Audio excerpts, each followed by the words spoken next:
In the scorching silence of the dunes, when the sun leans low and the wind whispers like an ancient secret, the desert reveals its true face. It is not merely sand and heat. It breathes, it watches, it remembers. Every grain that dances on the breeze carries echoes of vanished voices, of broken promises, and of pacts sealed beneath blood-red moons. Contrary to what many believe, the desert is not a void, it is a graveyard of stories. Some sleep, others still walk. They say there are legends that belong to no book, legends that cannot be taught, only felt. They live among the nomadic tribes, passed from mouth to mouth like a spell, like a warning. These are stories that dare not be written down, for they carry curses, and those who speak them too often are silenced. There is something in the desert that does not tolerate exposure. Today, you'll hear 3 of those stories. They rise from the shadows of forgotten tents, from the smoke that sways in nocturnal rituals, from the veiled eyes of elders who choose silence over memory. 3 echoes of a fear that not even time could erase.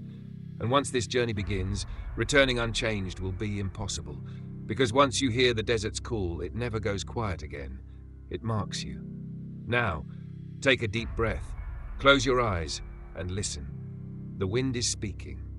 And it's in a hurry.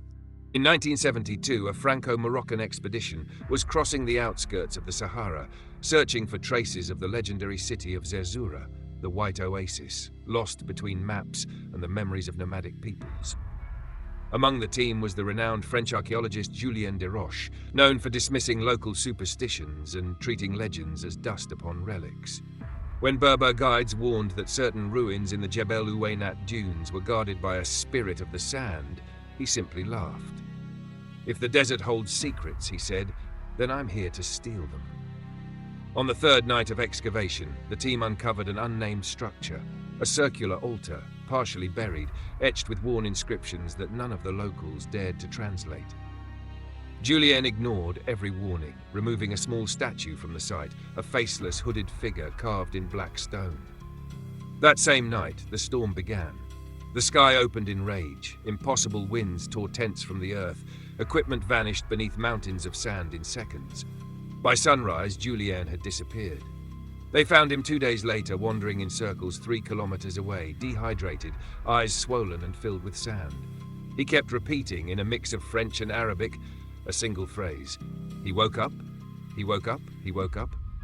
Julien never returned to normal.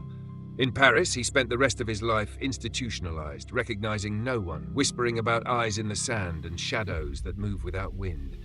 When he died, his lungs were unnaturally dry, with microscopic traces of sand inside, as if he had breathed the desert itself every day. The artifact was lost. Some claim it's in private collections, others believe it never left the Sahara, reburied by hands that knew what they were doing. The local nomads are certain. The guardian returned to his post. Whoever disturbs him finds no peace, only emptiness. This tale, told in hushed tones by desert guides, is always followed by a simple ritual. They spit 3 times into the sand and whisper a name no one dares to translate. When asked, they just smile and say, "So the guardian forgets us." And if you think this is just superstition, remember that it was Julien who first ignored the wind's warning. But not all who hear the desert's voice see only threats. Some see promises, visions, futures. Like the soldiers who swear they encountered the impossible during war, a presence in the dunes offering more than they could understand. And the price, the price was their very sanity. They say that during war, the desert changes its mood. It watches the armies marching with their tanks, their maps, and their radios, and laughs. Because no piece of equipment can guide a man when the ground itself decides to swallow him. In 1942, a British reconnaissance unit was dispatched to a remote area of Libya, crossing a region the Bedouins called the land where light does not enter. To official maps, it was just another uninhabited stretch of sand.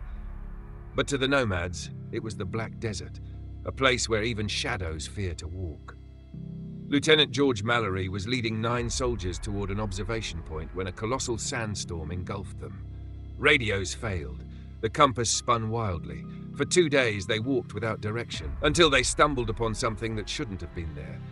A small stone structure, darkened by time, standing alone in the middle of nowhere. At its entrance, a man was waiting. Cloaked in black, his hood hid his face, and yet he spoke fluent English, without any trace of an accent. He called himself only the One Who Sees. He claimed to know their names, their missions, and their fears. One by one, the soldiers were summoned inside. Each returned in silence, pale, eyes glistening, as if they had looked directly into something that did not belong to this world. One of them, Corporal Hensley, refused to speak for days. When he finally wrote down what he had seen, he tore the paper to shreds, screaming that it's not fair to know the end and not be able to change it. In the days that followed, the soldiers began to disappear. No tracks, no signs of struggle, just gone, as if they had evaporated into the heat. Mallory was the last to be found, delirious, wandering in circles, his feet bleeding. He clutched a journal, battered by wind and sand. Some pages were still legible. In them he described the man in black as a presence outside of time, who revealed not a single unavoidable fate, but all possible outcomes, and made each one feel like a sentence. The final line written in the journal was, "He knew too much." The military never confirmed the story. The site was never found again, even after extensive aerial searches. The Black Desert remained only a whisper among war veterans and truck drivers on the Libyan route. Those who dare speak of it claim the seer is still there, waiting for lost travelers, offering truths no one should ever know. And the price is never clear until it's paid. Now, if the Guardian protects the past and the seer whispers the future, who watches over the present? Maybe? It's those who control the sounds that travel across the dunes. And among all the curses, there's one that doesn't need eyes, only ears. In the south of Iran, there lies a stretch of desert known by nomads as Dasht-e Gandum, the toasted wheat field. There, the heat reaches impossible levels, and the ground burns through the soles of military boots. But the elders don't fear the fire, they fear the sound. In that arid vastness, among dunes that seem to move on their own during the dead of night, there exists a rare phenomenon, one that is not documented in any science book. At night, when everything appears to be in absolute silence, a distant melody echoes, a song with no language, no source, resonating as if rising from the earth itself. In 2009, a group of Iranian documentarians ventured into this region to capture geological formations and record the sounds of the desert. Among them was Shirin Tavakoli, a specialist in field recordings.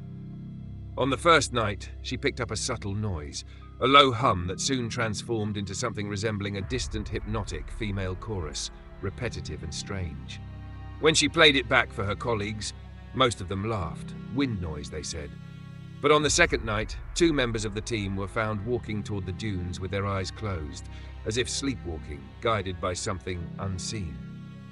Shirin caught up to them before they disappeared completely. When asked, they claimed to have dreamt of a woman with a golden veil, singing and calling them by names they hadn't heard since childhood. One of them wept uncontrollably. From that point on, the group began hearing the song more frequently, always at night, always coming from a different direction. The recordings began to show bizarre distortions, even though the equipment was perfectly intact. There were signs of reversed voices, submerged sounds, and in one of the tracks, Shirin's voice singing, despite her never having opened her mouth during the sessions. On the final night, she vanished. The recovered footage showed Shirin walking alone, silently, drawn by the sound. In a distorted frame, a hooded figure can be seen ahead of her, draped in a golden veil, with feet that never touch the ground. After that, the camera goes dark. She was never seen again. Her name became a taboo in the region. Locals say she was heard by the desert and chosen to become part of the song. Some believe she now sings along, luring others. Authorities never released the audio to the public, but copies leaked. They were posted anonymously in obscure forums and subreddits. Users reported insomnia, nightmares, and an uncontrollable urge to listen again. There are stories of people who vanished after repeated listening, walking into nearby deserts as if answering a call, as if the song knew the way, and if you heard it, you'd understand. The present is not a safe place.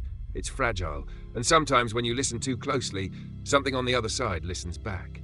But don't worry, there's still one last secret, the story that ties all the others together.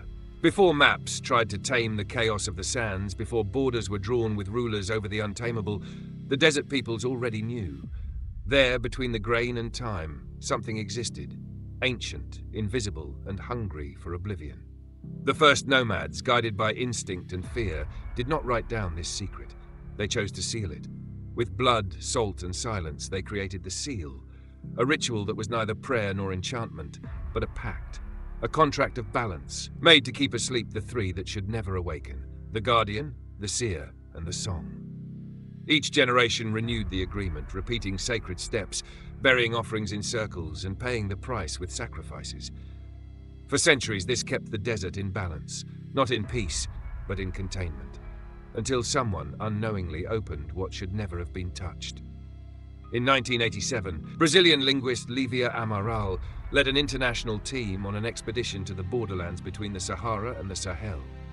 Her goal: to decipher rock inscriptions lost in caves forgotten by satellites and civilizations. What they found resembled poetry, lyrical fragments about circles, silence, and salt. They translated it as an ancient funerary poem. They published the gentler verses in academic journals and dismissed the more enigmatic ones, judging them archaic superstition. But by doing so, by breaking the cycle of silence and secrecy, something ancient was disturbed. The reports began slowly: a missing team in Algeria, delirious soldiers in Jordan, tribes abandoning millennia-old roots, and among the dry winds and distant stars, the old whispers began to echo again. The seal had been broken. The desert was waking, and it does not forgive forgetfulness. Livia began having dreams of eyes watching her from the dark, of voices whispering in tongues she recognized but could not translate. Every night, one name was repeated, a name that appeared in no dictionary, but felt older than any known language. In 1992, she returned to the Sahara, trying to retrace the path that had led her to the symbols. That's when she met an old Berber man, who agreed to guide her. He demanded three things: salt, a knife, and silence. Along the way, he explained that the poem was not a lament for the dead, it was a warning for the living, a warning disguised as beauty. When they arrived at the cave, the sand there was black as coal. In the center, a still visible circle burned under the sun without casting a shadow. The guide stopped at the entrance. He said from that point on, she was on her own. Livia entered. She was never seen again. The guide returned days later, alone. His eyes had the emptiness of someone who had seen too much. He buried the circle with coarse salt and goat's blood, murmuring words in a dead language. When he finished, he fell to his knees and screamed to the sky. A sandstorm covered everything. He died that night. He was the last of the seal's guardians. And with his death, the ritual was lost. No one repeated the offerings. No one drew the circles again. The desert's silence grew stronger. But it wasn't peace. It was waiting. Because that which is contained for generations does not disappear. It only adapts. It only watches. It only waits for the next mistake. Today the seal is broken, and what was once myth now listens, now sees, now walks. The winds that cross the dunes are no longer neutral. They carry whispers, forgotten words, ancient names, promises made in blood and broken by arrogance. If you listen carefully, at night, in any desert in the world, you might hear a song, or see a shadow that casts no shape, or feel for a moment that time has stopped, as if the world held its breath, because there are curses that do not die with those who sealed them. They only wait, and what has been unleashed wants to be remembered.